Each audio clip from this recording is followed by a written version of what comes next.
Mi nombre es Mercy Dayan Sánchez Partida y en esta presentación hablaré y explicaré sobre el equilibrio ácido-base. En los potenciales de hidrogeniones encontramos la definición de ácido. El ácido es toda sustancia capaz de ceder ion hidrógeno a la solución en la que se encuentra. Un ácido está compuesto por hidrogeniones y una base conjugada. De acuerdo a la afinidad entre el hidrógeno y la base conjugada, se obtendrá mayor o menor cantidad de hidrogeniones libres en la solución.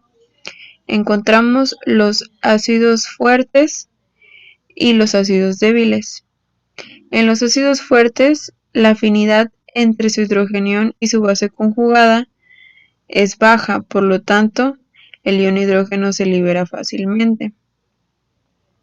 Y en los ácidos débiles existe una alta afinidad entre su ion hidrógeno y su base conjugada y por lo tanto se libera poca cantidad de ion hidrogenión, desplazando el equilibrio de la ecuación hacia la izquierda. En los fuertes desplaza el equilibrio de la ecuación hacia el lado contrario, hacia la derecha.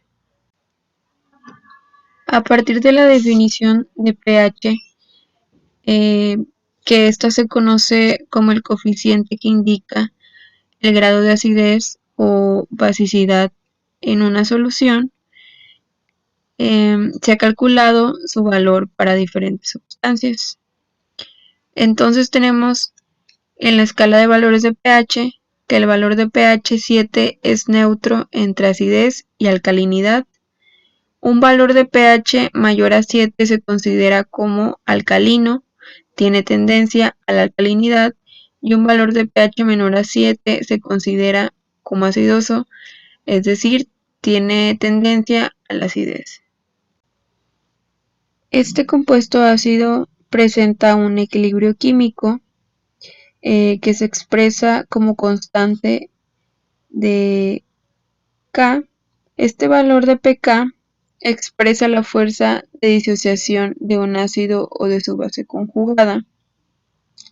Cuando un ácido es más fuerte, el pH será más bajo y el valor de pK será más alto, en función de que liberará mayor cantidad de hidrogeniones. Cuando un ácido es más débil, el pH será más alto y el valor de pK más bajo, en función de que libera menor cantidad de hidrogeniones. En la fisiología del ion hidrógeno, el ácido más importante en el organismo es el ácido carbónico, originado del metabolismo de carbohidratos y grasas. Por otro lado, el metabolismo de proteínas y aminoácidos genera diferentes ácidos. Entre los más importantes se encuentran los ácidos fosfórico, clorhídrico y sulfúrico. En el control respiratorio de la concentración de hidrogeniones, el dióxido y agua producidos a partir del metabolismo de carbohidratos y grasas se transforman en ácido carbónico, que se disocia en hidrógeno libre y en bicarbonato. Cuando estas sustancias llegan al pulmón, la reacción se invierte, reconstruyéndose el ácido carbónico, que libera dióxido de carbono y agua. Este dióxido de carbono producido es eliminado mediante el proceso respiratorio. Mientras el intercambio gaseoso a nivel pulmonar sea eficaz para eliminar dióxido de carbono y mantener la presión parcial del dióxido de carbono estable, así como una concentración de ácido carbónico constante, los niveles de liberación y fijación del ion hidrógeno se mantendrán de forma que no se alterará el equilibrio ácido-base del organismo. Para el control renal de la concentración de hidrogeniones, el riñón participa en la regulación del equilibrio ácido-base por dos mecanismos principales. El primero es la regulación de la cantidad de bicarbonato urinario. El segundo es su capacidad de excretar hidrogeniones en la forma de ácido fosfórico y amonio. Durante este proceso se genera un nuevo bicarbonato, lo que hace posible el reemplazo de aquel que se consumió al tamponar los ácidos fijos. En este control renal, en este segundo mecanismo, la acidosis aumenta la excreción urinaria de hidrogeniones y la retención de bicarbonato, mientras que en la alcalosis sucede todo lo contrario. Las alteraciones del equilibrio ácido-base se expresan por modificaciones del valor de pH de la sangre.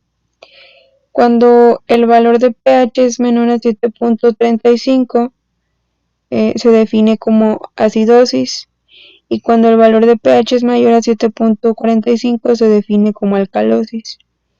De acuerdo al origen de la alteración de acidosis, se puede clasificar en metabólica y respiratoria. De igual manera, la alcalosis también se puede clasificar en metabólica y respiratoria. La acción conjunta de sustancias tampón, riñones y pulmones mantienen el equilibrio ácido-básico. Existen tres mecanismos o tres sistemas que mantienen la homeostasis ácido-básico. Los primeros son los amortiguadores intra- y extracelulares, en el cual numerosas sustancias tampón, tanto intra como extracelulares, neutralizan los hidrogeniones para mantener el pH dentro de niveles fisiológicos. Entre estas sustancias encontramos hemoglobina y otras proteínas, carbonato óseo, fosfato y bicarbonato. Estas sustancias normalizan rápidamente el pH después de alteraciones agudas de la carga ácida, a menos que se supere su capacidad amortiguadora. El segundo sistema son los pulmones. Estos responden con rapidez para mantener el pH normal de la sangre mediante cambios en la velocidad de eliminación de dióxido de carbono de la misma. Y el tercer sistema son los riñones, los cuales controlan la homeostasis ácido-básica lentamente y excretan el exceso de iones de hidrogenión. También son los responsables de eliminar la mayor parte del exceso de hidrogeniones. La excreción de ácidos se consigue gracias a la secreción de protones por las células epiteliales tubulares, su amortiguación en el líquido tubular y la reabsorción de bicarbonato. El riñón es capaz de excretar ácidos eficientemente por el efecto combinado de las anhidrasas carbónicas, las cuales permiten que tanto protones como bicarbonato estén disponibles para el transporte, transportadores que mueven hidrogeniones desde las células epiteliales al líquido tubular y bicarbonato al líquido intersticial, y tampones que minimizan el aumento en la concentración de hidrogeniones en el líquido tubular. Los riñones excretan ácido por medio de la secreción de hidrogeniones. La mayor parte de los hidrogeniones secretados atraviesa la membrana plasmática apical por medio de transportadores. El primero es el intercambiador de iones de sodio. Este secreta ácido por medio del intercambio eléctricamente neutro de sodio luminal por hidrogeniones intracelular. La bomba hidrogenión adenosintrifosfatasa, la cual transporta activamente hidrogeniones a través de la membrana plasmática apical y contribuye a crear una carga positiva neta en el líquido tubular. La bomba hidrogenión potasio ATPasa, estas secretan ácido activamente por intercambio eléctricamente neutro de hidrogenión por potasio del líquido tubular.